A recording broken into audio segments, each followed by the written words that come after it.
हमारा जो लेक्चर है ये है प्रेजेंट परफेक्ट कंटिन्यूस टेंस के बारे में, और मैं आपको एंड पे बताऊंगा कि प्रेजेंट परफेक्ट कंटिन्यूस टेंस में और सिर्फ कंटिन्यूस टेंस में क्या डिफरेंस है, क्योंकि हमारा प्राइम फोकस जो है वो आज है प्रेजेंट परफेक्ट कंटिन्यूस टेंस पे। तो इसको स्टार्ट करते हैं।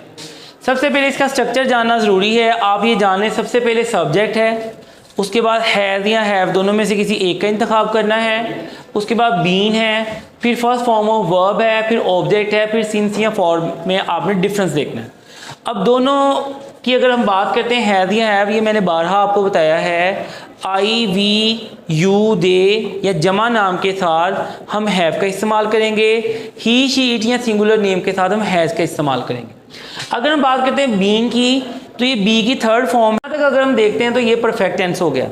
आपको पता है कंटिन्यूस टेंस में फर्स्ट फॉर्म के साथ आईएनजी आती है, तो इस तरह के फार्मूले को याद रखना है तो हैव के बाद बीन थर्ड फॉर्म को याद रखें और उसके बाद फर्स्ट फॉर्म के साथ आईएनजी, तो आपका ये फार्मूला पूरा हो जाएगा। अगली बात है सिंस कहाँ आना है और फॉर कहाँ आना है। अक्सर स्टूडेंट इसमें कंफ्यूज दिखाई देते हैं। तो सिंस को आप ये याद रखें कि जब भी पॉइंट इन टाइम होगा कि टाइम को पॉइंट आउट किया जाएगा तो तब हम सिंस का इस्तेमाल करेंगे। जैसे सुबह से, शाम से, दोपहर से, पीर से, 2005 से या 7 बजे से, तो वहाँ सिंस आएगा।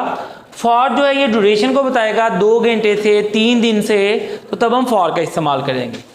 अब हम एग्जाम्पल्स देखते हैं। I have been reading this book for 2 days.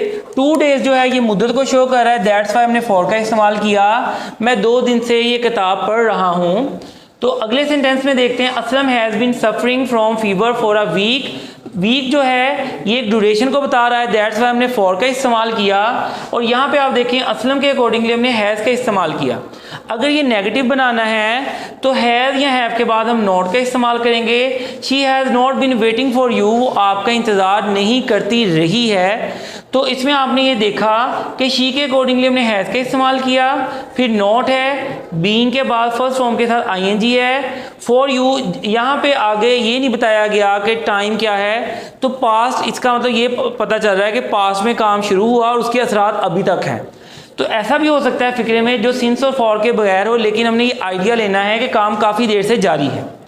अगर हम बात करते हैं सवालिया फिक्रे की, तो सबसे पहले ये देखें कि WH फैमिली में से वर्ड आया है बाहिर।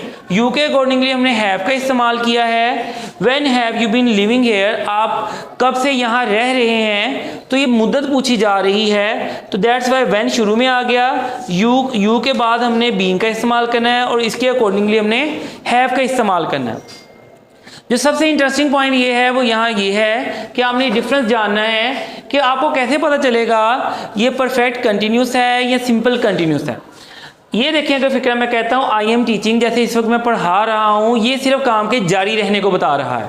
लेकिन अगर इसके साथ मुद्दत का जिक्र हो जाए, आई हैव बिन टीचिंग, मैं पढ़ाता रहा हूँ, for a week, since Monday, या वो ना भी चीज़ें हों तो सिर्फ हैव बीन ने बताया कि काम पास से शुरू हुआ और उसके असरात अभी तक आ रहे हैं। मैं दोबारा बताता हूँ, अगर सिर्फ काम के जारी रहने को बताना है तो वो है आई एम टीचिंग, ये कंटिन्यूस को शो कर रहा है। लेकिन हैव बीन टीचिंग ये बता रहा है कि काम अभी नहीं, कुछ अरसे से जारी है और उसके असरात अभी तक हैं।